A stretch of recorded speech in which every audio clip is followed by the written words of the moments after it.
Abra sua Bíblia, poder sentar. Abra sua Bíblia em Lucas.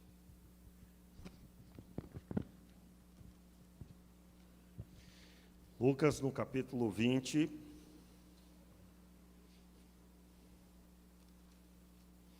Lucas, capítulo 20, a partir do versículo 9.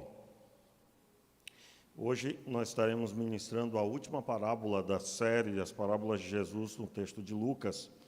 E eu quero, com isso, convidar você a ler aí a partir do versículo 9 até o versículo 18. Nós vamos dividir em duas partes, à noite terminaremos, e o texto da palavra de Deus, Lucas capítulo 20, versículo 9 ao 18, diz assim: Jesus passou a contar ao povo esta parábola. Certo homem plantou uma vinha, deixou-a sob cuidados de lavradores e ficou fora do país por muito tempo. No tempo da colheita, mandou um servo aos lavradores para que lhe dessem dos frutos da vinha. Os lavradores, porém, espancando-o, mandaram-no embora de mãos vazias. Tornou ainda a mandar outro servo, mas eles, espancando também a este e afrontando-o, mandaram-no embora de mãos vazias. Tornou ainda a mandar o terceiro, mas eles feriram também a este e o expulsaram. Disse o senhor da vinha: que farei? Mandarei o meu filho amado, talvez o respeitem. Vendo-o, porém, os lavradores discutiam entre si, dizendo: este é o herdeiro, vinde, matemo-lo, para que a herança seja nossa.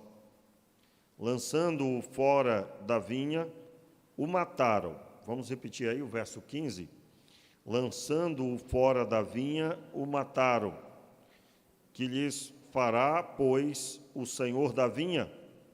Irá, destruirá estes lavradores e dará a outros a vinha. Ouvindo eles isso, disseram: que seja assim, não seja assim. Eu gostaria de reler aí o verso 16, e os irmãos observassem aí as palavras do povo. Irá, destruirá esses lavradores e dará a outros a vinha. Ouvindo eles isso, disseram: não seja assim. Mas ele, olhando para eles, disse: então, o que é isto que está escrito? A pedra que os construtores rejeitaram foi feita cabeça de esquina. Qualquer que cair sobre essa pedra ficará em pedaços, e qualquer sobre quem ela cair será feito em pó. Vamos orar? Meu Pai, no nome de Jesus, te pedimos, Pai, que o Senhor nos dê a direção, a instrução, que o nosso coração esteja conectado com a Tua voz, que a edificação das nossas vidas aconteça nessa manhã e que ela venha render muito fruto para a glória de Deus. Oramos para que o Senhor ministre ao nosso coração, nos mostrando a nossa realidade e abrindo os nossos olhos para vermos, Senhor, como deveríamos estar em Ti. E assim seja, Pai, para a glória do Teu nome. Em nome de Jesus. Amém e amém. Meus irmãos, o texto da palavra, para ser compreendido, nós precisamos voltar para o início do capítulo. Jesus, ele havia o final do capítulo 19 e o começo do capítulo 20. No final do capítulo 19, Jesus purifica o templo. Os irmãos conhecem a passagem, ele chega no templo e o templo tinha sido feito um lugar completamente esquisito, né? De acordo com a palavra de Deus, eles estavam usando daquele lugar de forma indevida. Eu gostaria de ler aí com os irmãos. Para essa leitura, vamos ficar de pé. Versículo 45 do capítulo 19, todos estão comigo? Depois, entrando no templo, começou a expulsar todos os que neles vendiam e compravam, dizendo-lhes: está escrito, a minha casa será casa de oração, mas vós a transformais em esconderijo de ladrões. Todos os dias ensinava no templo os principais sacerdotes, os mestres da lei e os líderes religiosos do povo, porém procuravam matá-lo. Contudo, não achavam meio de fazer, porque todo o povo o ouvia com muita atenção. Aí vem o versículo 1 do capítulo 20, vamos continuar. Os irmãos, aí o verso 1. Num daqueles dias, estando ele ensinando o povo no templo, anunciando o evangelho, sobrevieram os principais sacerdotes e os mestres da lei com os líderes religiosos, e perguntaram: dize-nos, com que autoridade fazes estas coisas? Quem é que te deu esta autoridade? Respondeu-lhe Jesus: também eu vos farei uma pergunta. Dizei-me, o batismo de João era do céu ou dos homens? Eles discutiam entre si, dizendo: se dissermos do céu, ele nos dirá: então por que não o crestes? Se dissermos dos homens, todo o povo nos apedrejará, porque tem certeza que João era profeta. Por fim, responderam que não sabiam. Replicou-lhes Jesus, vamos ler juntos aí? Tampouco vos direi com que autoridade faço isso. Poder sentar, irmãos. Então, para entender a parábola dos lavradores maus, eu tenho que ter lido essas duas passagens. Note a conexão dos dois momentos, são momentos diferentes, porém no mesmo ambiente que é o templo. O texto do versículo 45 do capítulo 19 diz que Jesus, entrando no templo, começou a expulsar todos os que neles vendiam e compravam. É claro que aqui no texto de Lucas não há tantos detalhes como no texto de Mateus 21 e um pouco também no texto de Marcos 11. Mas, basicamente, é aquela passagem que Jesus faz um chicote de cordas e entra no templo e derruba as mesas, né, com o dinheiro que tinha sobre ela, e expulsa ali as pessoas que vendiam os animais para o sacrifício. Você bem sabe que a tradição do entendimento bíblico da lei é que a pessoa deveria trazer o próprio animal. Ao trazer o animal, esse animal deveria ser imolado. Se você for estudar a fundo o texto, o objetivo dessa prática era trazer comoção mesmo para quem sacrificava. Você imagina você separar alguns animais para sacrifício na sua propriedade. E você deve fazer isso separando os melhores animais. E quando chegasse o momento oportuno, você utilizaria dele para o sacrifício. Esse animal que você conviveu durante sua existência, durante seu crescimento, você o alimentou, você o conduziu. E quando você visse o sacrifício desse animal, sacrificado por causa do seu pecado, esta comoção deveria gerar o entendimento. O pecado não dá futuro, literalmente não dá futuro, ele traz a morte. E essa comoção, eu não estou aqui falando comoção, que tem que ter um sentimento de comoção, né, para poder Deus receber, não, mas eu estou dizendo que o entendimento era muito maior do que a prática. Como assim? Alguém poderia praticar sem absolutamente nenhum coração entendendo o que está acontecendo. Então, na época de Jesus, a prática do sacrifício era assim: olha, eu pequei. Beleza, vai lá no templo. Está com dinheiro aí? Já tenho. Então, chegava, meu pecado tem que ser um bezerro, né? Meu pecado foi, né? Tem que ser um bezerro. Aí compra lá o animal, sacrifica, pronto, sacrifiquei ao Senhor. Uma prática completamente mecânica, desprovida de todo o sentimento do que significa o pecado. O pecado gera morte. Sangue foi derramado. Aliás, irmãos, eu aconselho você ler o texto de Levítico, uma parte de Êxodo, o texto de Levítico, a repetição da lei também em Deuteronômio. E se você estudar sobre a vida dos sacerdotes, você vai perceber que a prática deles era diariamente sacrificando ao Senhor, diariamente. E o processo, aconselho você a estudar também. Você quer ver como é o processo?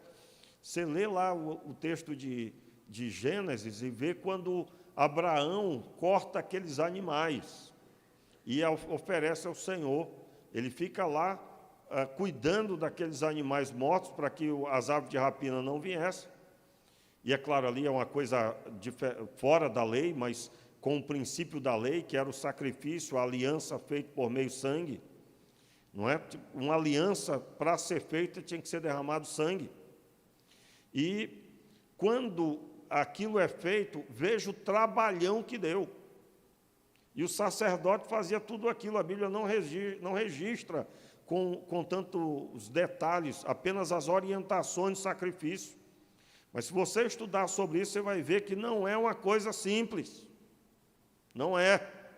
Não é para quem faz o sacrifício, quem leva o animal, né? Infelizmente, no período da preparação da Segunda Guerra Mundial, esse princípio que eu estou falando aqui foi usado de forma destrutiva, né? Não sei se você conhece sobre isso, mas todos os oficiais da SS nazista, eles foram preparados no decorrer de sua vida. Aliás, é um fato bem interessante para compreender na história e não permitir que ela se repita, né? Que o Hitler, ele separou as mulheres selecionadas, consideradas puras alemãs, dentro da linguagem dele lá, né? Da triagem que ele entendia que deveria ser. E essas mulheres, elas tinham relação com os oficiais da SS e elas tinham filhos e filhos um após o outro. Você vai encontrar na internet até as imagens desses bebês sobre a mesa, e eles sendo ali trocado a fralda deles numa quantidade enorme.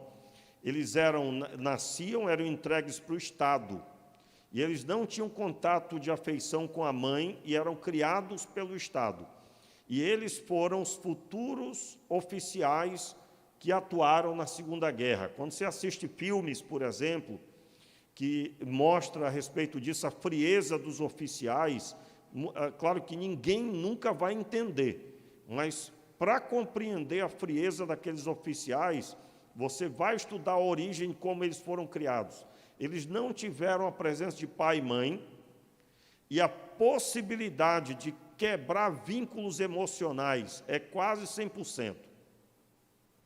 O vínculo emocional deles era com o Estado. O vínculo emocional deles era com o Estado. Eles foram alimentados, cresceram em instituições regidas pelo Estado. E cresceram com a rigidez estudantil, a rigidez militar. Tirou-se a afeição família e colocou-se o Estado como sua mãe. O que você vê hoje, o que você estiver ouvindo falar do interesse do Estado de querer ser a mãe dos jovens e adolescentes, é mera coincidência. É mera coincidência. Irmão, desculpa a ironia aí, mas não dá para aguentar, né? Né? É complicado, mas vamos lá. Ou seja, estou dizendo que essa história tenta se repetir. Quando, por exemplo, uma criança fica o dia todo na escola e, às vezes, até o pai e a mãe gostam desse assunto porque o menino não está aqui pelo menos uma parte do dia, né? A destruição já chegou. A destruição já chegou. Por quê? Porque seu filho pode gerar o problema que for, mas é seu filho e o vínculo emocional família é o que vai gerar um ser humano para o resto da vida. Os irmãos estão ouvindo? Então, se você souber de alguém que fica empurrando a criança para ir para a escola, que bom, foi para a escola. Essa pessoa não tem o controle sobre o filho, sobre a educação dele e a destruição já chegou. E a geração que está aí filhos que foram criados em grande parte sem a presença de pai, de mãe, tiveram somente os avós, e os avós não vão repreender com a rigidez que o pai e a mãe deveria. Os avós, irmãos, é para curtir os netos, não é para criar que nem filho, né? E é claro, eu estou com todo respeito a toda a vovó que criou com todo o respeito seu netinho, né? Eu não estou reprovando isso, mas eu estou dizendo que o sistema que Deus criou é perfeito, é pai e mãe vai agir com a rigidez devida, e não, senão Deus tinha criado, né? Já, ao invés de ter sido Adão e Eva, criava já pai e mãe com filho já, ou seja, e com os filhos já vinha com filho também. Ou seja, criou o vovô, o papai e o filho ao mesmo tempo, assim, né? Façamos os homens, essa foi horrível, mas você entendeu, né? Muito difícil essa daí, agora eu compliquei mesmo. Mas você entendeu, o ciclo da vida começa com pai e mãe, e ele deve ser respeitado, deve ser respeitado. Quando Deus olhou para Adão e Eva, ele disse, façamos o homem à nossa imagem, conforme a nossa semelhança.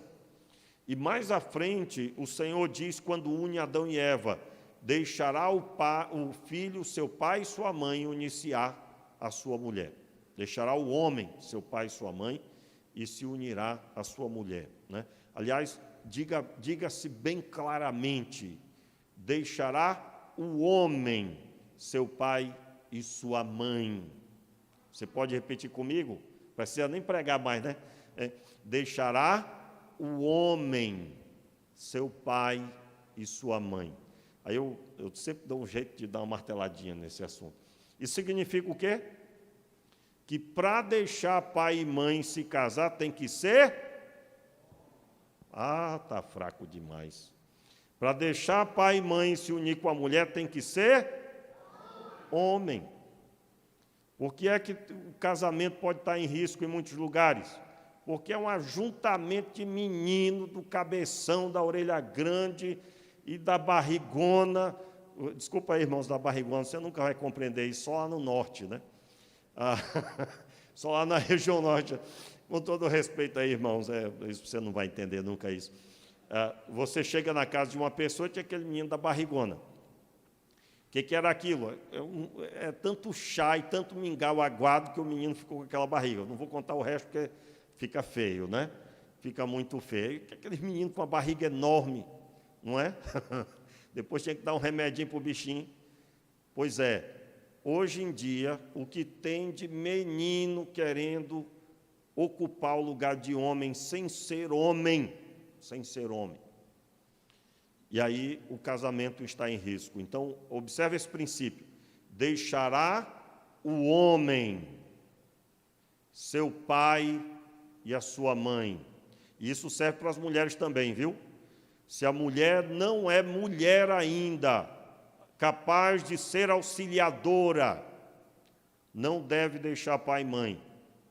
Não deve. Deve primeiro se estruturar e assumir a postura de mulher formada. Não é? Hoje em dia, a menina, você vai dizer para ela, e aí, minha filha, como é que lava uma roupa? Joga lá na máquina, né? No exemplo do seminário, irmão, a gente vivia todo mundo junto lá, né? Todo mundo acabava sabendo das peripécias. Tinha gente que não tinha jeito e entregava. Você já ouviu falar de alguém que lavava a roupa jogando tênis dentro da máquina? Lá no seminário a gente tinha essas histórias. Lembra, Vanessa? A pessoa lavava o tênis junto com a roupa. Que coisa maravilhosa, não é? Principalmente se andou nas ruas do Frade, né? Hein, irmãos? Tem dia que a gente tem que desviar, né? Tem dia que a gente tem que desviar o pé, né? Oh, Senhor, desviar na gravação fica muito ruim, né? Mas você entendeu o que eu estou dizendo? Então não tem estrutura nenhuma, não há como resolver, não sabe fazer uma comida, não sabe nem como lavar uma roupa. porque mamãe lavou até os 30 anos de existência da bichinha. Mamãe lava. E aí, quando casa, eu costumo dizer assim, a não ser que vocês tenham muito dinheiro para pagar uma empregada, né? É a realidade da maioria, irmãos, ter dinheiro para pagar a empregada? Não é a realidade. Então, você que tem sua filha aí novinha ainda, seu filho novinho, trate de trabalhar bastante, botando esse menino, essa menina para ralar. Não é? E o quartel é aonde? A sua casa. Amém, irmãos? Isso aí, né? Coisa linda. Mas voltando aqui para o assunto, por que eu estou tocando nesse assunto, né? Eu até perdi o fio da meada aqui, meu pai, me empolgo, não é? Voltando aqui para o assunto, irmãos. Jesus, ele entrou no templo e pôs ordem, lá no versículo 45. E quando ele põe ordem, ele encontra na sua plateia quem? Lá no templo, versículo 47, todos os dias ensinava no templo os principais sacerdotes, os mestres da lei, os líderes religiosos do povo, porém procuravam o quê? Eles procuravam matá-lo, né? Procuravam matá-lo. Então, logo que eles se posicionam, o capítulo 20 diz que num daqueles dias, porque num daqueles dias, verso 48, vamos ler de novo. Contudo, não achavam meio de fazer, porque o povo ouvia com muita atenção. Eles queriam matar Jesus, mas como Jesus tinha muita audiência, eles não tinham coragem de intervir.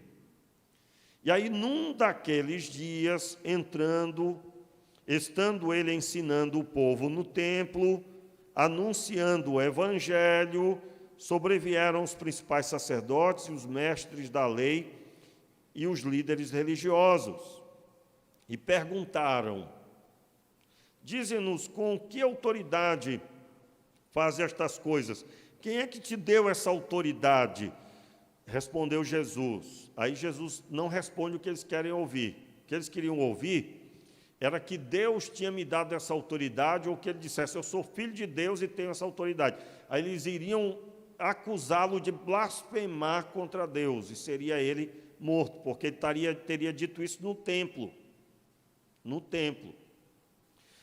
Aliás, tem episódios que chegam perto disso, né? Partes da história que chegam perto disso, mas nesse momento eles fizeram uma pergunta esperando a resposta, que ele desse a resposta, sou filho de Deus, eu sou o Messias, eu sou enviado para as nações, e eles teriam rejeitado e dito que ele estava blasfemando, porque em outro trecho você vai encontrar que eles entendiam que o Filho de Deus, o Messias, ele não diria que era, mas o povo o aclamaria que seria, então ele não poderia falar de si mesmo, ele não poderia falar a respeito de si mesmo. Eu não quero ler esse texto agora, porque não é o nosso alvo, mas eu quero basicamente dizer aqui para você que eles buscavam um meio de matar Jesus. Jesus estava na mira dos religiosos para ser morto. E aí Jesus pergunta para eles com que autoridade eles, aliás, se João Batista, o batismo de João Batista era do céu ou dos homens? Versículo 4. E aí eles conversaram entre si, se nós respondermos que é do céu, nós estaremos reconhecendo João Batista. Se dissermos que não, o povo vai nos apedrejar. Ou seja, eles também foram contrários a João Batista. João Batista era um profeta de Deus? Era um profeta de Deus. Eles acreditaram em João Batista? Não. O que aconteceu com João Batista? Foi morto porque pregou a verdade e manteve-se firme na verdade. Ele denunciou o pecado da época, que não era um pecado só de Herodes, viu, irmãos? Herodes estava em pleno andamento publicamente, ele só era o mais famoso pecador na área do adultério. Ele tomou para si a mulher do irmão. Mas a prática do adultério, legitimada pelos próprios líderes religiosos, era muito comum na época. Como assim? Os irmãos se recordam em outra parábola que ensinávamos, que na época as duas escolas rabínicas, uma ensinava que se a mulher fizesse a comida com tempero inadequado lá, errasse no tempero, poderia se separar dela. ou se a mulher tivesse algum problema estético, né? Também poderia se separar dela. Olha só que situação. Eu me lembro que eu li aqui na íntegra a frase que era ministrada pelas duas escolas rabínicas. E quando chegou essa parte aí da estética, né? Ou seja, talvez pelo envelhecimento, essas mulheres poderiam ser deixadas e legitimamente eles poderiam se casar com outras. Então o adultério estava correndo solto, meu amigo. Tanto é que Jesus reprova não só se separar, mas reprova também o adultério no pensamento.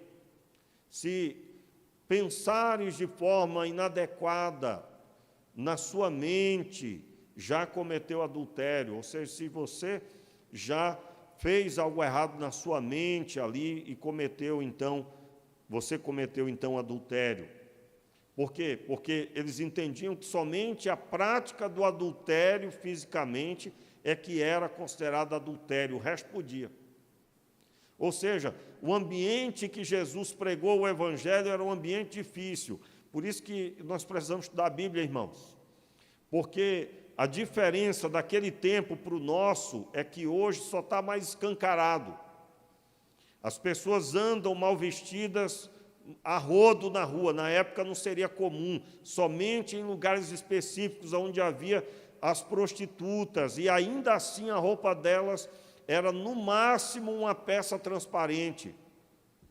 Não havia esse negócio de estar mostrando o corpo como se hoje se mostra aí, e você vê que não é uma questão de calor, não, nunca foi. É ou não é verdade? É ou não é verdade, irmão? Quem já notou isso? Quem já notou? Meu irmão, está um frio de rachar. Um frio de rachar. Mas tem gente que não abre mão. O negócio é a exposição do corpo a todo custo. E aí você sabe as origens disso, não é? Eu acredito que você sabe. Pastor, opressão de demônio. Não, irmão. Tem muito, por exemplo, candidatas a serem assim. Pode perguntar lá, e aí, como é que vai a família? Não, muito mau relacionamento. Aí o seu pai, não conheci. Não tem um bom relacionamento, nós vivemos muito mal em casa. E aí aquela carência de atenção, aquilo pode reverberar pela atenção da figura masculina, que não teve com o pai. Claro, eu não estou transformando aqui numa verdade absoluta, tá, irmãos? Como assim uma verdade absoluta? Todo caso assim é um caso desse, mas também pode ser. Quantos estão entendendo o que eu estou dizendo? Então, aquela carência de atenção do homem, que deveria ser preenchido pelo pai com um amor paterno, não existindo, pode reverberar por uma atenção, uma busca de uma atenção para aquele vazio que será reverberada pelo relacionamento namoro. Na verdade, a moça só quer alguém que dê atenção para ela, porém, esse rapaz não será como o pai que a protegeria, abraçaria e trataria com respeito. Não, não, não. Esse rapaz, ele vai querer muito mais do que isso. E aí os irmãos estão entendendo o que eu estou dizendo. Por que eu estou falando sobre esse assunto? Só para deixar claro para você que a restauração da família é coisa séria, de forma que traz benefícios sem limite. Como assim a restauração da família? Quando um homem se converte, e eu já vi muito isso, não é? Quando um homem se converte, ele vem destruído, derrotado, todo amargurado, dependendo da caminhada, ele já não tem mais esperança de uma família feliz. E aí Cristo entra na vida dele e traz ordem aos pensamentos por meio do Evangelho. Ele não valorizava a família, agora valoriza. Ele não valorizava os filhos da forma bíblica, agora ele sabe como é. Ele não valorizava a esposa como deveria, portanto os filhos cresceram vendo tudo isso.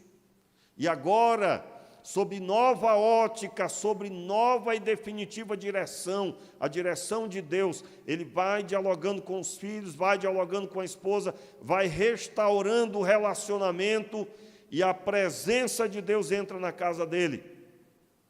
A esposa da mesma forma, e aí esses filhos protegidos por pais segundo a vontade de Deus não vão para o convívio da sociedade carentes de atenção, carentes de relacionamento, cheios de vazio que não foi preenchido com relacionamento pai e mãe. Portanto, essa pessoa estará mais preparada para enfrentar as situações no colégio, no trabalho, na sociedade de uma forma geral. Irmãos, como eu sempre digo aqui, a Bíblia é muito rica, muito rica. Os irmãos podem ver que nós estamos falando aqui de um assunto seríssimo. A Bíblia é muito atual, meus irmãos, atualíssima.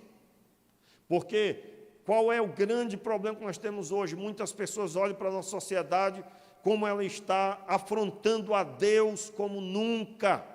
E a tendência é piorar, porque assim foi profetizado. Só não será com a nossa ajuda, só não será com o nosso apoio. Como assim? É verdade que o mundo estará como nos dias de Noé. É verdade que Jesus disse que será como nos dias de Sodoma e Gomorra.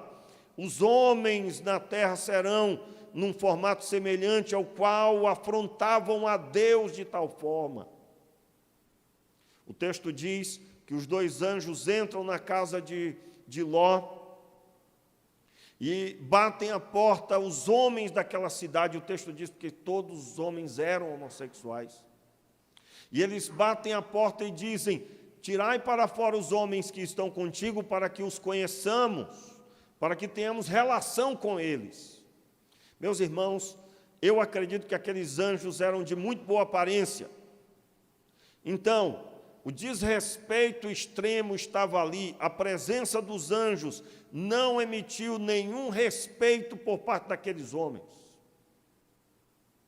E eles não só desrespeitaram os anjos, como queriam profaná-los, como se pudessem, né? Mas eu estou falando da visão dos pecadores. E quando Ló se intervém, eles dizem para ele: não façam isso, meus irmãos, não façam isso, meus queridos. E então o texto diz que eles falam para ele: agora faremos contigo pior do que íamos fazer com eles.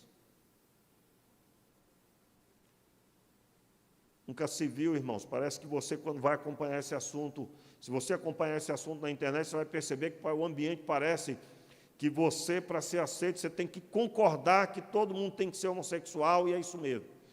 Está repreendido em nome de Jesus.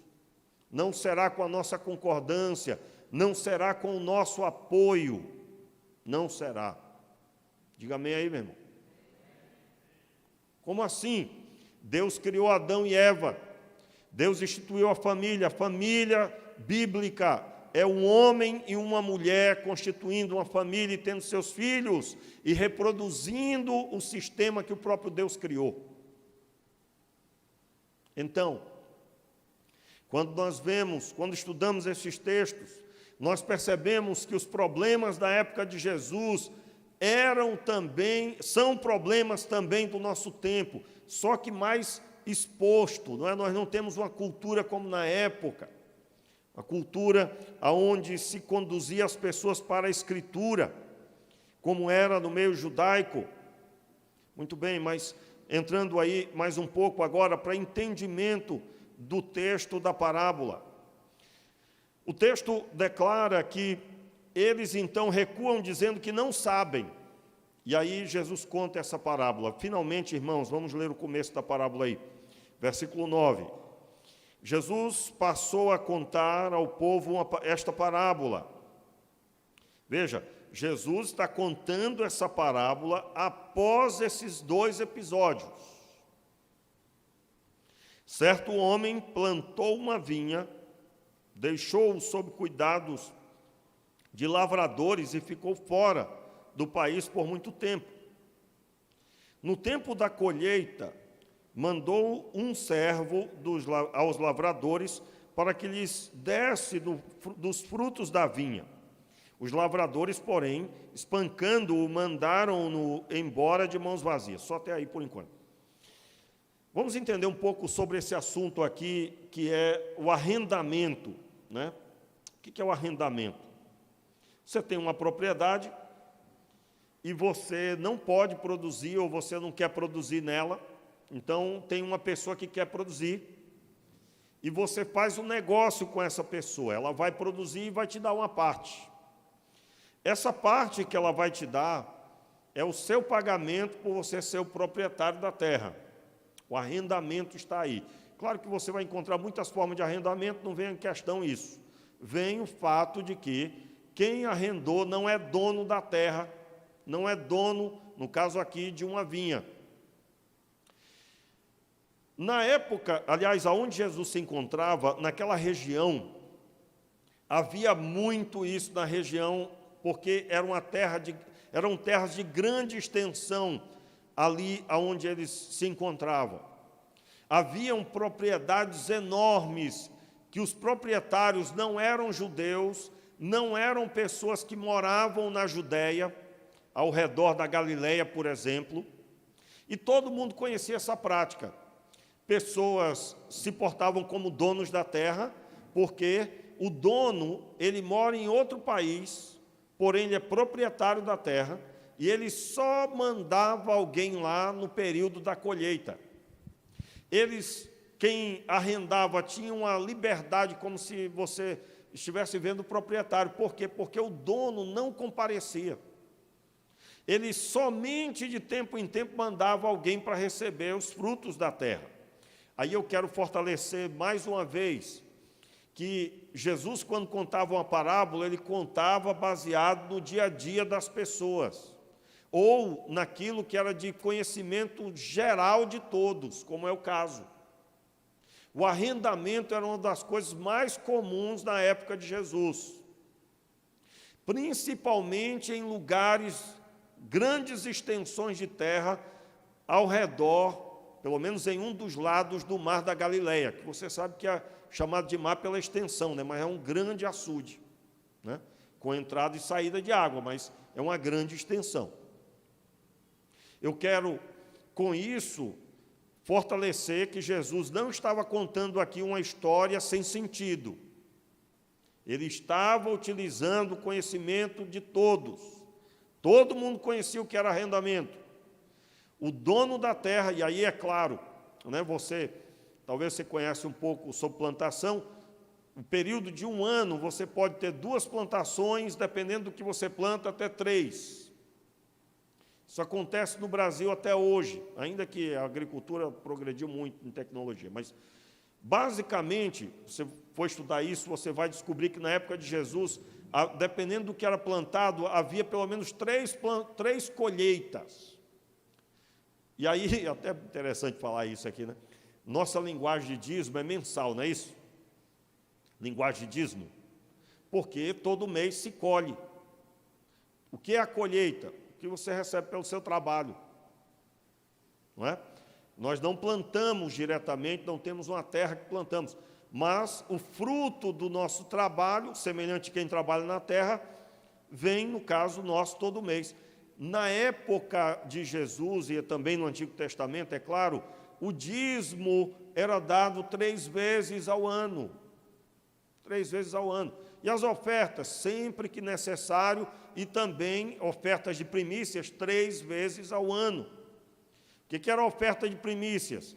Antes, está lá na lei, né? Você encontra direitinho lá sobre esse assunto, mas a oferta de primícias, antes de colher, para negociar, separava-se o melhor da colheita, calculado em cima do que seria colhido, separava-se e levava-se para o sacerdote, para os sacerdotes, na verdade, e ali tinha uma destinação para aquilo, mas somente depois fazia isso, ele poderia tanto comer do fruto da colheita, como negociar a sua colheita. É claro, aí já o dízimo também junto com a oferta de primícias. Então, era a oferta de primícias e o dízimo, 3 vezes ao ano.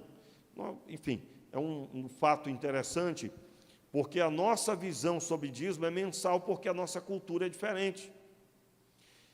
O que isso tem a ver com essa realidade? Esse período aqui da parábola, ele manda novo servo talvez de colheita em colheita, talvez no mesmo período. São pelo menos 3 servos que são enviados. Vamos continuar a leitura. No tempo da colheita, verso 10, no tempo da colheita mandou um servo aos lavradores para que lhes dessem dos frutos da vinha. Os lavradores, porém, espancando-o, mandaram embora de mãos vazias. Então, aí foi o primeiro, né?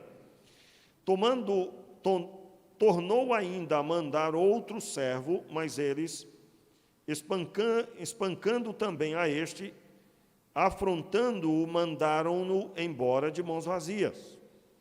Tornou ainda a mandar o terceiro, mas eles feriram também a este e o expulsaram. Então, 3 servos foram mandados, talvez um em cada período de colheita, até porque as distâncias eram enormes. Não vem ao caso, talvez, mas o que eu quero dar aqui destaque é que o dono da vinha persistiu em mandar na parábola.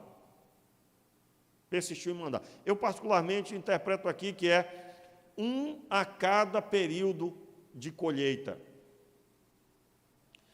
Por quê? Porque a vinha aqui é o povo de Israel. É a missão do povo de Israel, é Jerusalém, que tinha um significado, o local onde o Senhor escolheu para habitar com o povo, o lugar onde o templo foi colocado, construído. Essa é a vinha. Quem são os viticultores que arrendaram a terra? Arrendaram como assim? Nada do que eles tinham eram deles, Deus é que era o proprietário de tudo. Quem eram os que arrendaram? Eram eles. Eles, por um tempo, estavam de posse. Agora, essa interpretação por um tempo é o espaço da vida de cada um nascido.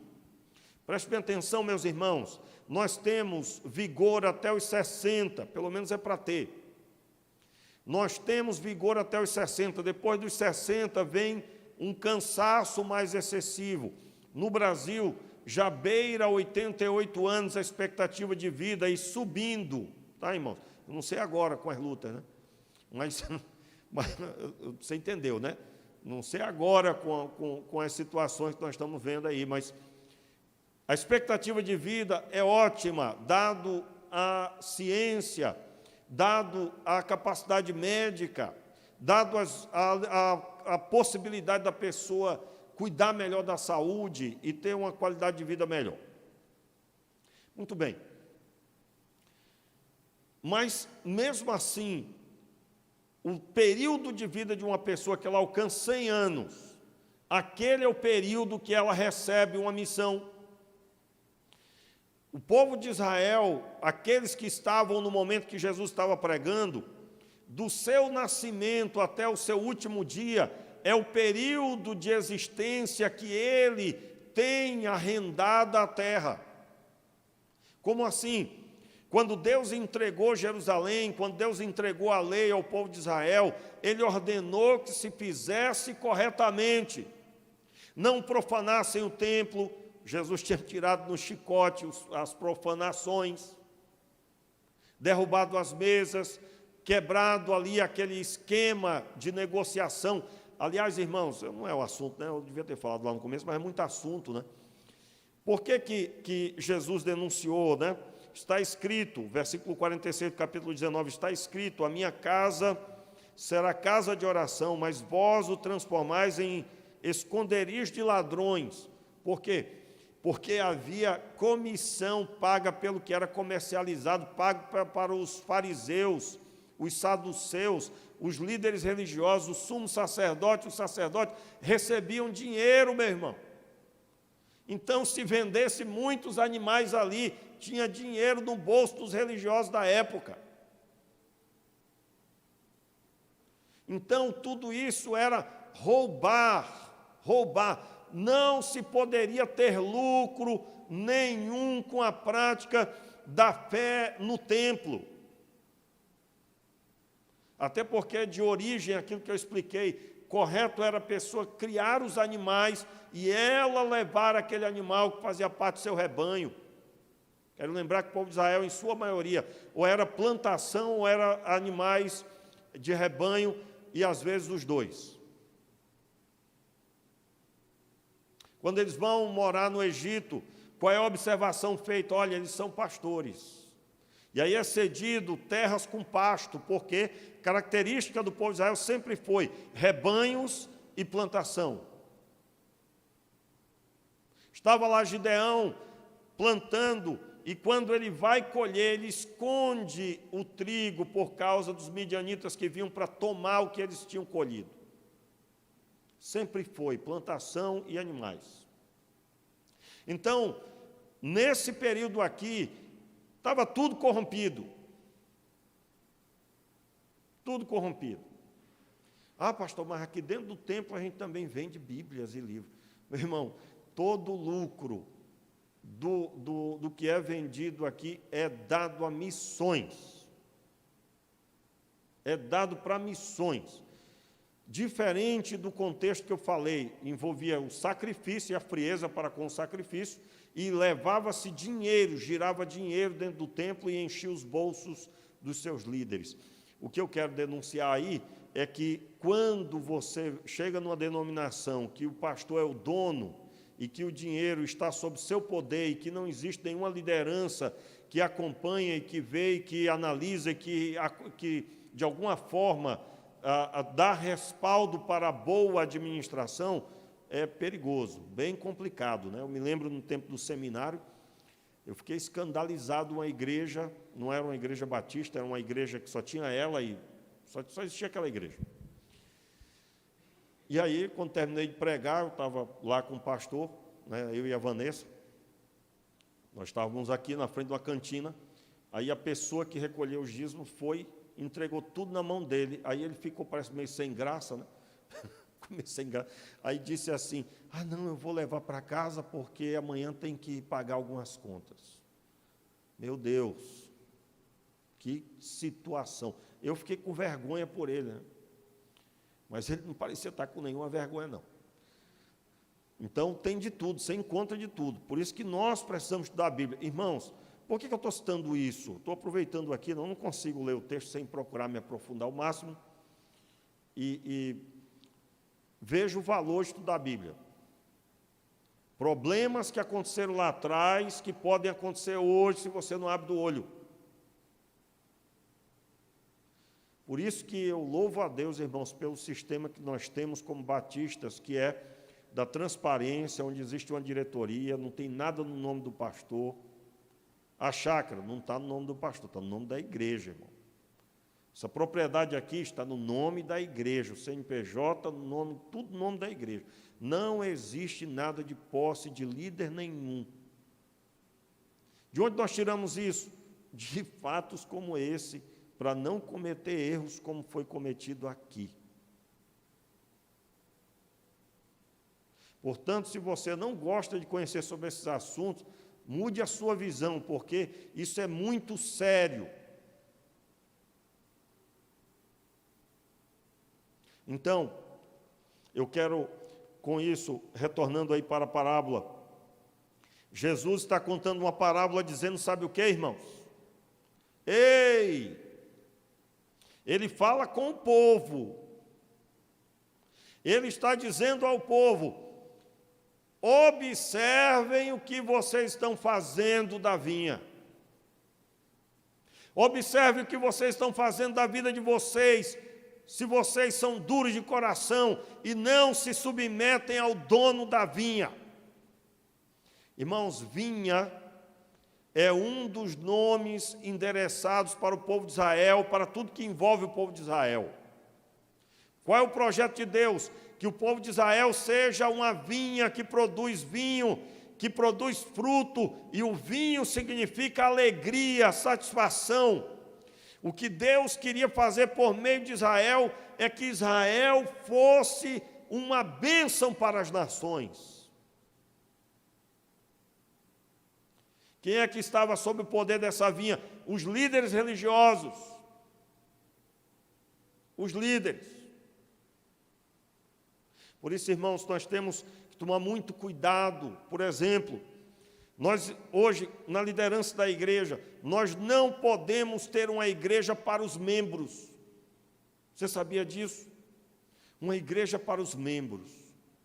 Um culto para os membros. Como assim, pastor? Agora enrolou minha cabeça. Vamos desenrolar, meu irmão, vamos desenrolar. Quando é que é um culto para os membros? Eu não gostei disso no culto, o senhor pode mudar? O culto sempre é a mesma coisa, a gente ora, a gente canta, vem os dízimos e ofertas, aí vem a pregação.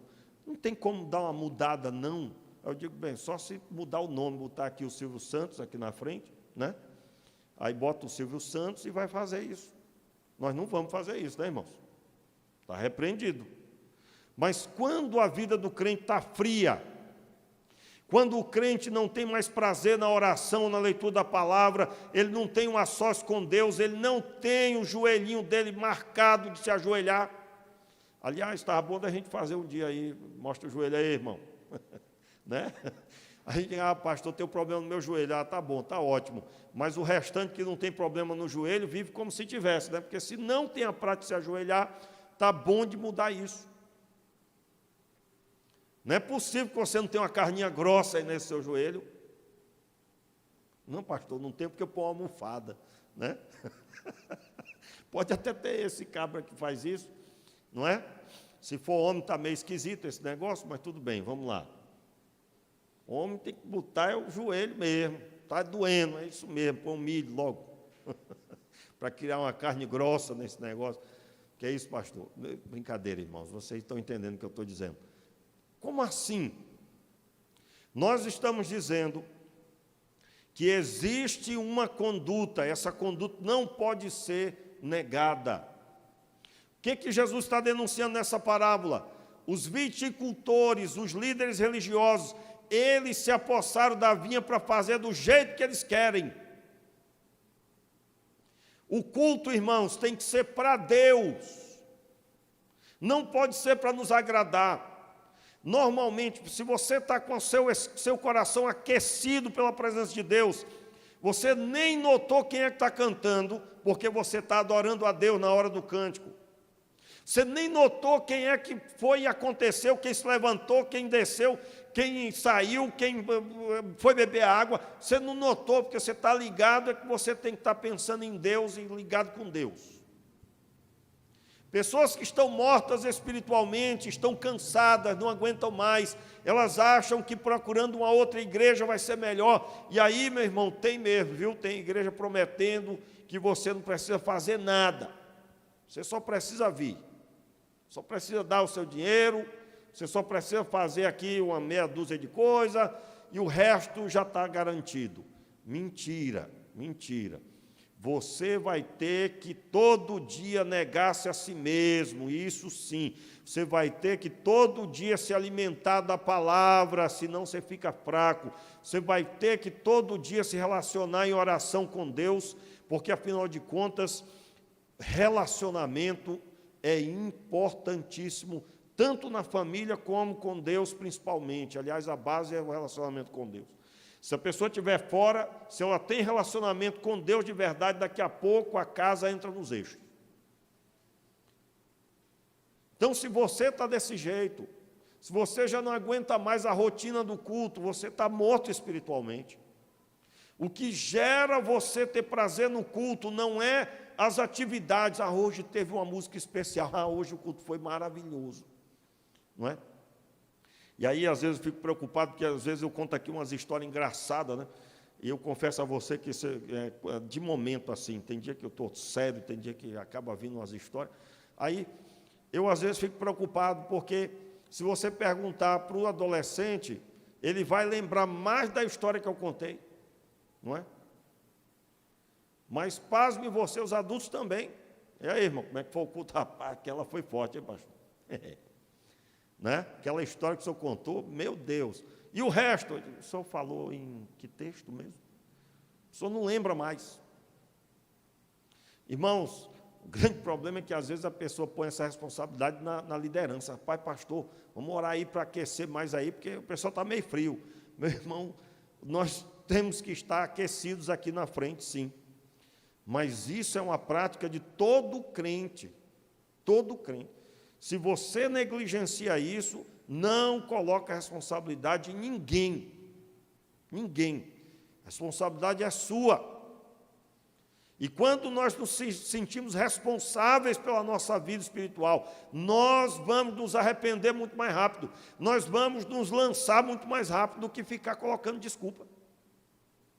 E eram estes homens que estavam cuidando da vinha, aliás.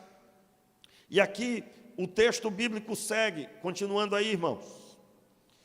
Verso 13: Disse o Senhor da vinha: Que farei? Mandarei o meu filho amado, talvez o respeitem.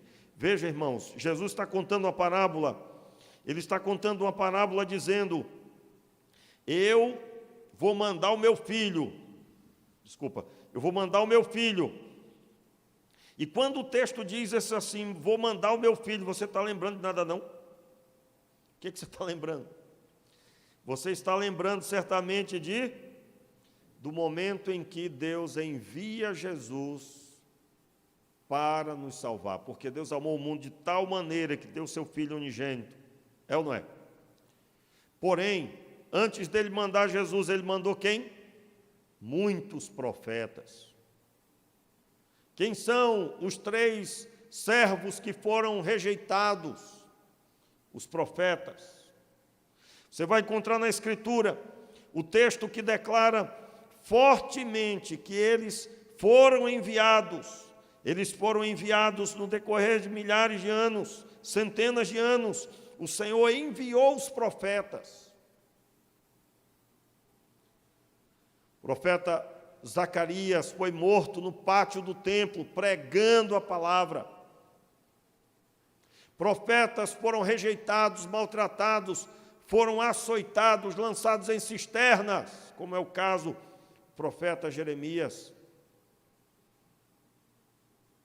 João Batista, meus irmãos, ele, por mais que o povo cresce, ele encontrava oposição, tanto é que no trecho anterior, você vê o que eles pensavam de João Batista.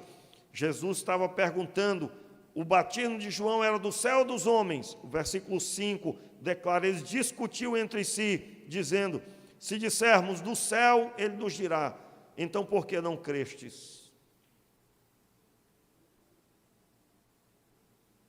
Como é que está hoje em dia?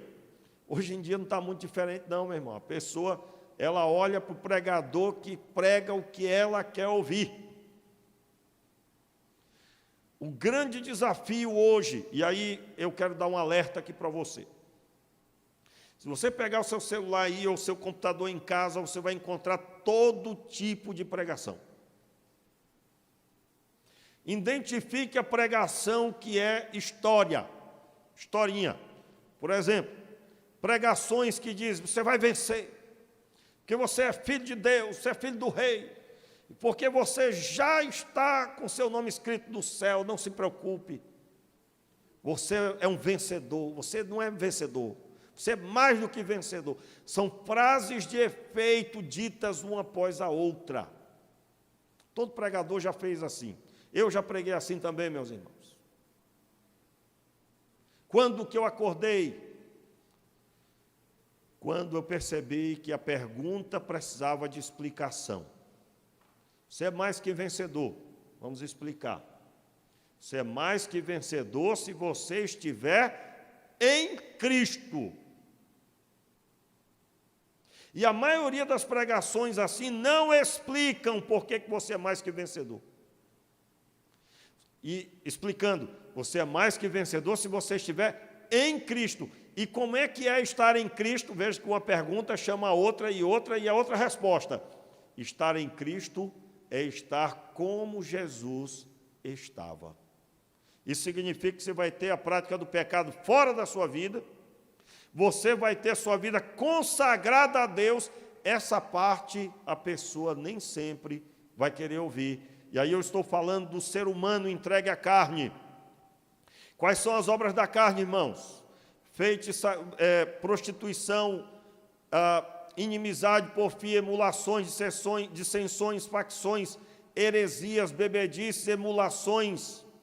E aí eu estou falando nas traduções diversas, né? Acabei colocando mais de um aqui, mas é tradução diferente, linguagem diferente. Invejas. Quando lá no coração você não crucifica todo dia a sua vida na cruz, a carne está toda, você vai querer ouvir aquela música que fala que você vai vencer. Irmãos, existem músicas completamente feitas para o homem, que não tem sentido nenhum fechar os olhos, por exemplo. Toda música, e aí observe, toda música cantada deve remeter você para um objetivo. Quando você fechar os olhos, você possa ver o trono de Deus e você cantando para Ele. Mas como é que canta uma música que está falando para você? E tem, hein, irmãos?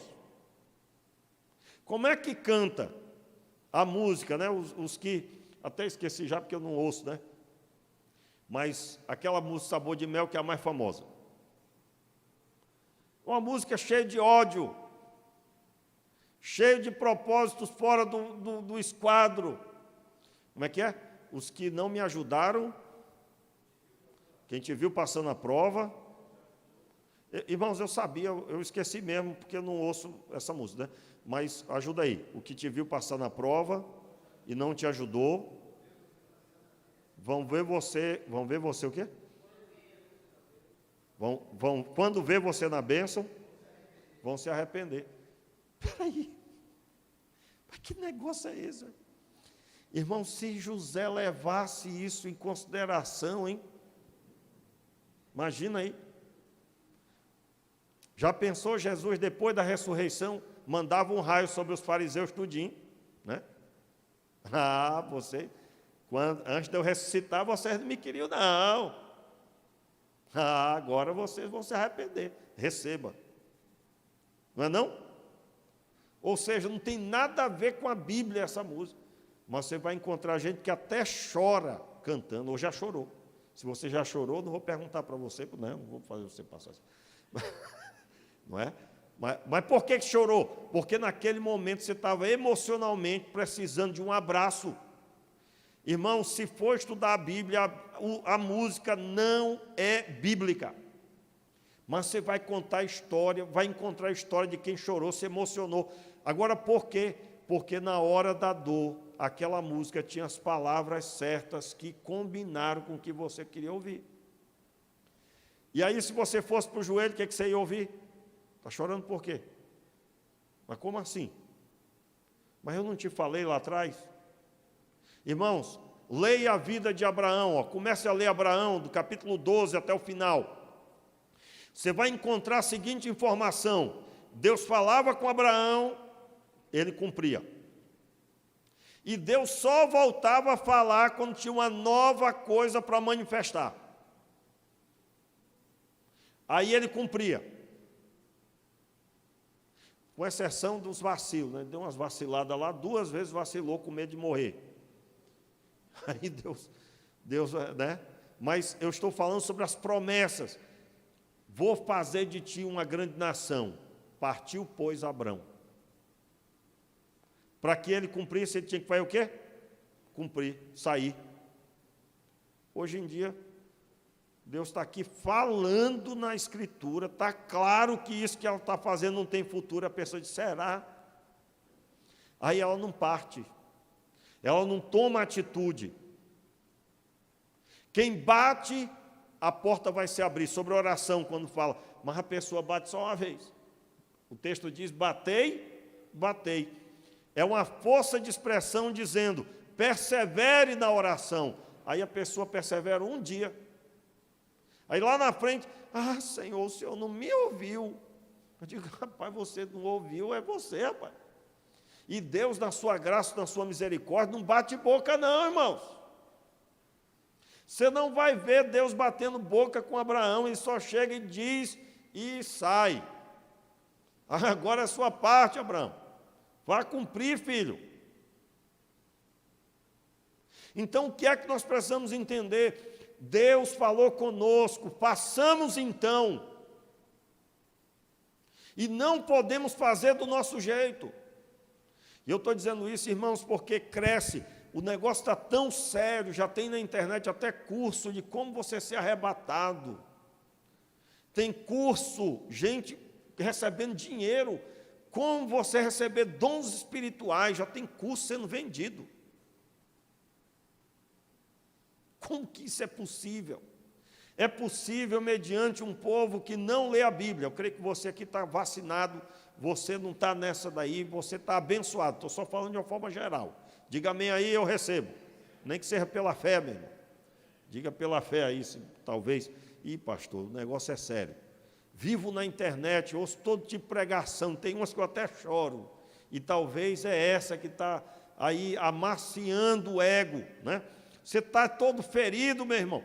Você ouviu lá umas poucas, foi humilhado no seu trabalho, está magoado com o patrão.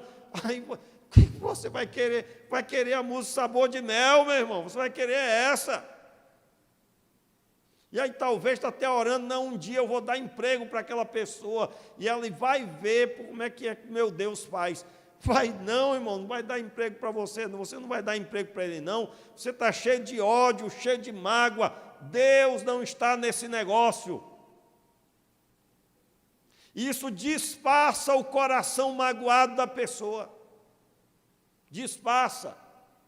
Não, eles me humilharam, eles vão ver. Deus está ouvindo a minha oração. Conversa, meu irmão. Deixa eu dizer para você, existem coisas maiores do que o que você passa no seu trabalho. O que você passa no seu trabalho ou em qualquer lugar que você esteja passando luta, é Deus buscando aperfeiçoar você. Talvez Ele está mostrando quem você é para você mesmo, Ele já sabe. E aí, quando você fica magoado 3 semanas, ou talvez anos a fio, hein? Sabe qual é a revelação? Você não entendeu o Evangelho. Você só está aqui porque Deus perdoou você. Portanto, aquilo que você recebeu, você tem que dar. E aí, muitas vezes, Deus vai ministrando, até a pessoa aprender. Irmãos, não é possível, vai ter que esperar o momento que vai estar na cruz, do lado de Jesus, para se converter, não é possível. Você acha que aquele ladrão não ouviu falar de Jesus, meu irmão? Claro que ouviu. Tanto é que ele diz assim, o que se converteu: nós estamos aqui pelos nossos feitos, nós merecemos, mas ele não. E ele se vira para Jesus e diz: olha, lembra-te de mim quando entrar no teu reino. Olha a humildade daquele homem que era ladrão. Ele disse: olha, eu só preciso que o Senhor se lembre de mim. Eu não tenho nem coragem de pedir para entrar no teu reino. Não tenho nem coragem. Eu não tenho condições. Eu sou um pecador inveterado. Eu sou um viciado em roubar. Eu preciso da tua misericórdia. Mas se o Senhor só se lembrar de mim, eu já estou muito feliz. E Jesus abre a boca e diz: hoje mesmo estarás comigo no paraíso. Preste atenção, meu irmão. Existem pessoas que vão só ouvir falar de Jesus, não vão se converter, só no último momento. Eu já presenciei isso. Eu já fiz apelo para pessoas que estavam em vias da morte. E as pessoas não vivem. Você sabe que tem 2 âmbitos a vida cristã, né? Tem dois grandes alvos. Você viver a vida abundante aqui na terra e você habitar com Deus para sempre nos céus. Uma é agora e a outra está garantida para quando o Senhor te chamar, se o Senhor não tiver voltado. E a vida abundante, na linguagem errada, é uma vida cheia de bens materiais, uma vida com Deus ouvindo tudo. Senhor, agora quero um puff para botar meus pés, espiritualmente. Né? Aí manda o anjo para colocar o puff, para você esticar suas pernas, espiritualmente.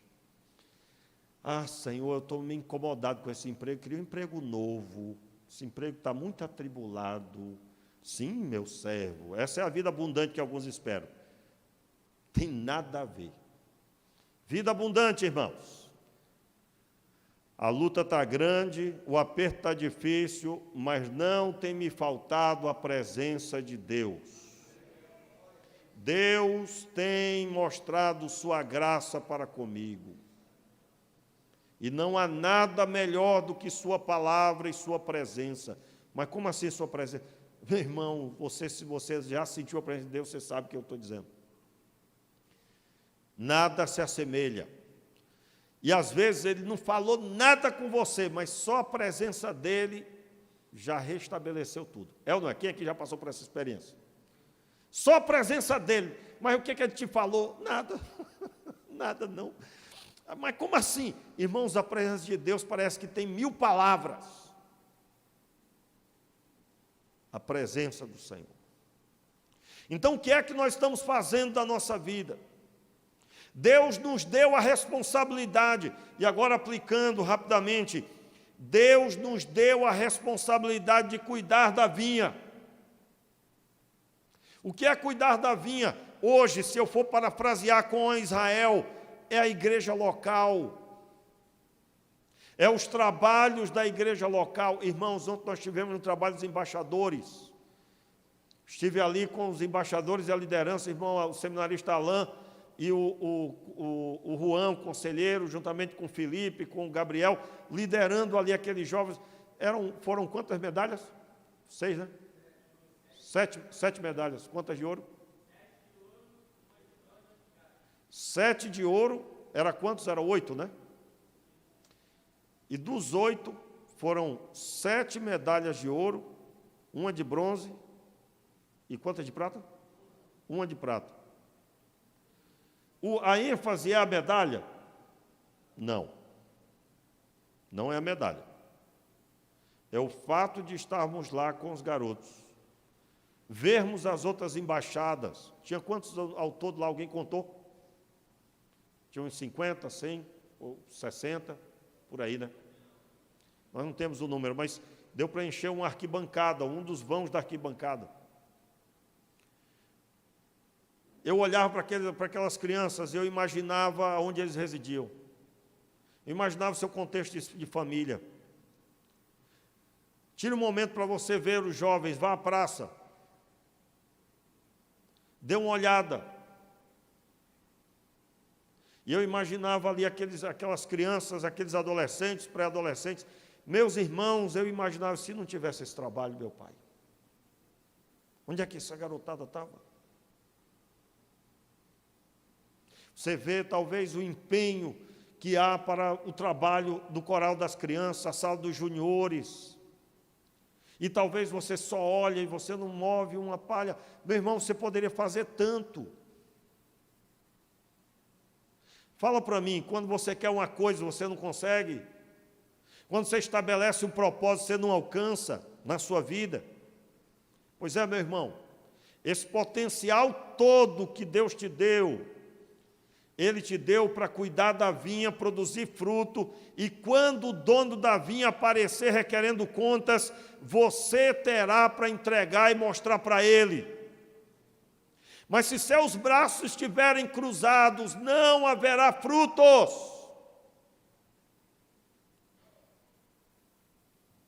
Meus irmãos, o Senhor Jesus está denunciando que Ele foi enviado. Os profetas foram enviados, foram maltratados pelos donos da vinha. Quando eu falei aqui das pregações diversas, né, acabou que eu me perdi um pouco no raciocínio. O meu alvo era dizer, você pode fugir das pregações corretas e ficar ligado com pregações sem sentido. Eu dei o exemplo de quais são. Eu estou sendo bem legal aqui, pregações sem sentido. São pregações que não alimentam. Irmãos, eu sou partidário da pregação expositiva, que todo mundo deve pregar pregação expositiva, pelo menos 80% das pregações. O que é a pregação expositiva? É a pregação que visa falar o que diz o texto. Não é uma pregação tirada de contexto, é uma pregação que respeita o texto. Por que desse interesse? Porque Deus só assina embaixo do que Ele disse. Deus só vai confirmar aí na sua vida aquilo que a Bíblia diz, não que o pregador inventa. E eu chamo de invenção se o que está sendo dito não é o que a Bíblia diz. Eu nunca esqueço, né, eu já falei aqui de um pregador que eu acompanhava há muitos anos atrás. Aí um dia ele citou uma palavra lá no texto grego, no texto hebraico. Irmãos, aquela palavra que ele pregou em cima daquela palavra em hebraico era revolucionadora. Aí eu fiquei com aquilo alguns dias pensando, digo, meu Deus do céu, como é que eu rachei esse texto tanto? Nunca vi isso. Nunca vi esse negócio. Rapaz, aí eu fiquei com aquilo, eu disse, quer saber, eu vou traduzir. Eu vou traduzir, eu quero saber como é que é esse negócio. Aí eu fui lá traduzir o versículo. O que eu descobri? Aquela palavra hebraica que ele citou não existe no texto hebraico. Não existe. Eu digo, eu não acredito nisso. Pregador famoso, hein, irmãos? Aí, eu digo, não, estou fazendo errado, deve estar errado aqui. Irmãos, eu refiz.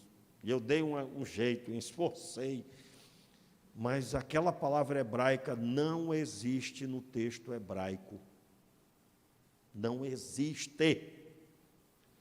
Passei a régua, no caso dele foi demais. Só você ouvindo para você saber.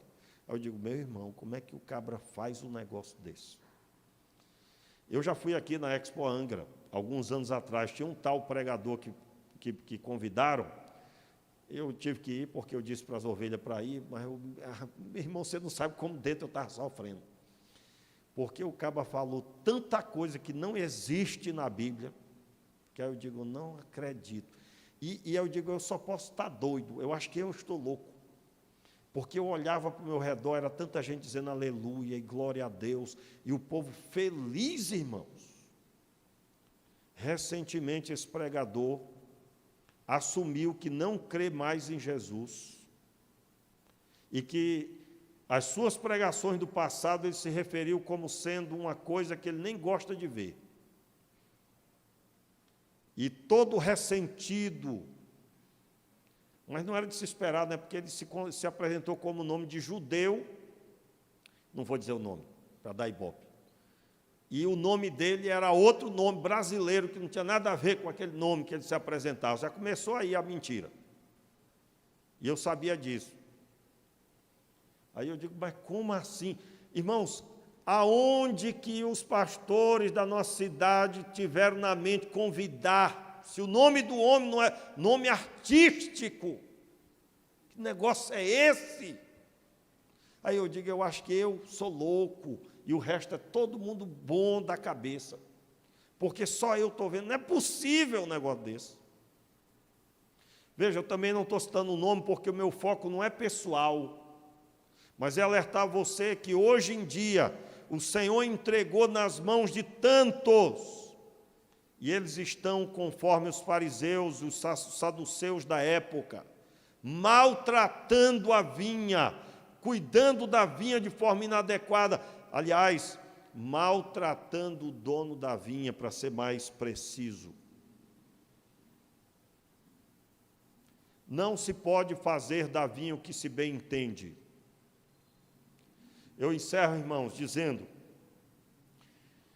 o dono da vinha demorava a aparecer, somente no máximo 3 vezes por ano, e ele é muito comum mandar um representante, e é o que Jesus diz na parábola.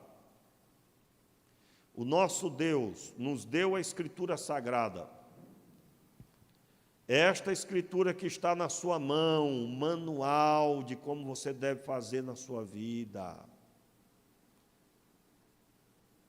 E nós temos, irmãos, hoje pessoas procurando muitas vezes coisas que não têm sentido, quando tem nas suas mãos o antídoto é a Escritura. Eu já participei de muitos retiros extraordinários, coisas extraordinárias, mas uma coisa que eu sempre dizia, se você pegar a Bíblia e for para o meio do mato, sozinho, e buscar Deus lá, o poder de Deus vai se manifestar de forma extraordinária, como nunca você ouviu falar. Ou seja, não é o retiro, não é o evento, mas é o poder do Senhor manifesto por meio da sua palavra. Meu irmão, tudo que o Senhor entregou para você prestar contas, faça conforme o dono. Tudo que Deus te deu, você é auxiliadora, você tem um casamento para prestar contas. Você tem filhos, você um dia prestará conta de como os educou, de como os conduziu. Você tem um trabalho, como você é lá. Os trabalhos que você saiu, as empresas que você trabalhou, você deixou a porta aberta? Ou quando as pessoas de lá te veem, elas não te cumprimentam, ou você talvez nem relacionamento tem. Tem uma coisa errada, meu irmão. Uma coisa errada. Nós precisamos, tem coisas hoje que acontecem, que já está mostrando hoje o que vai ser amanhã. Tem um cantor famoso que agora está escandalizando, o arrodo mesmo, feio. Só que ninguém sabia quase toda a sua trajetória. Está no terceiro casamento, talvez até o quarto, que eu nem sei mais, porque a coisa é tão doida. Só que ele cantava nos púlpitos das igrejas, os casamentos se desfazendo. Primeiro casamento, segundo casamento, crente. E aí, agora nós estamos vendo, é o que disse que o Alvo Mais Que a Neve é uma música racista. O pessoal riu aí, quarta-feira eu falando sobre isso, eu dizendo, como é que nós vamos fazer uma música para agradar esse pessoal então, né? Aí eu pensei, eu digo, bem, preto mais que o carvão, né? Aí o pessoal riu ali, teve gente que saiu correndo para rir, não aguentou. É jovem, né, irmão? Menino não é gente, não. Mas, né? Mas assim, convenhamos, num tempo onde as músicas têm que agradar todo mundo. Como assim, meu irmão?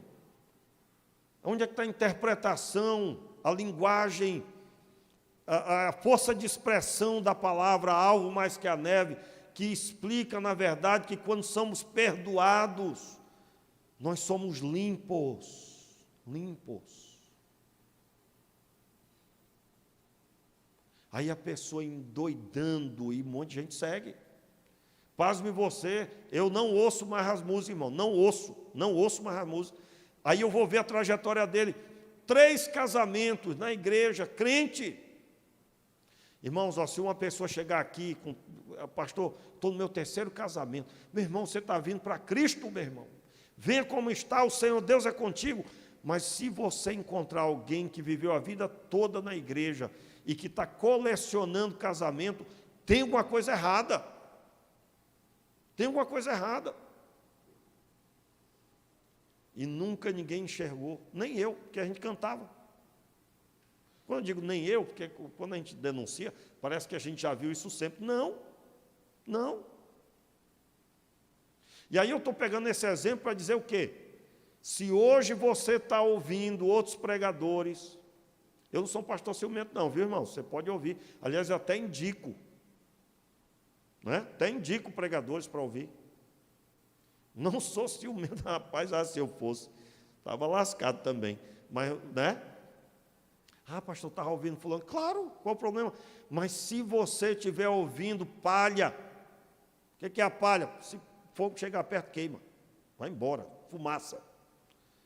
Você está num caminho fora do esquadro, e aí não tem alimento, não tem direção, você vai maltratar o dono da vinha. Alguém pode maltratar a Deus? Quando que nós maltratamos, entre aspas, né? Quando nós não estamos glorificando a Deus com a nossa vida. Quando Deus olha para nós, a nossa vida é o reflexo do Filho de Deus. Nós estamos agradando ao Senhor.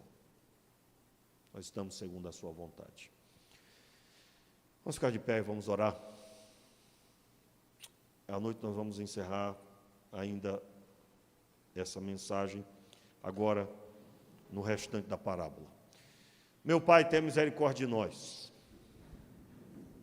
O Senhor nos entregou, Senhor, a vinha para cuidarmos. Na semelhança do povo de Israel, que recebeu a Tua palavra, que tinha o templo como símbolo da casa do Senhor no meio do povo. Meu Pai, tenha misericórdia de nós, porque nós também recebemos a palavra. Nós também recebemos a palavra do Senhor. E nós recebemos a responsabilidade do templo, que é a nossa vida. Que é o templo não feito por mãos, Senhor.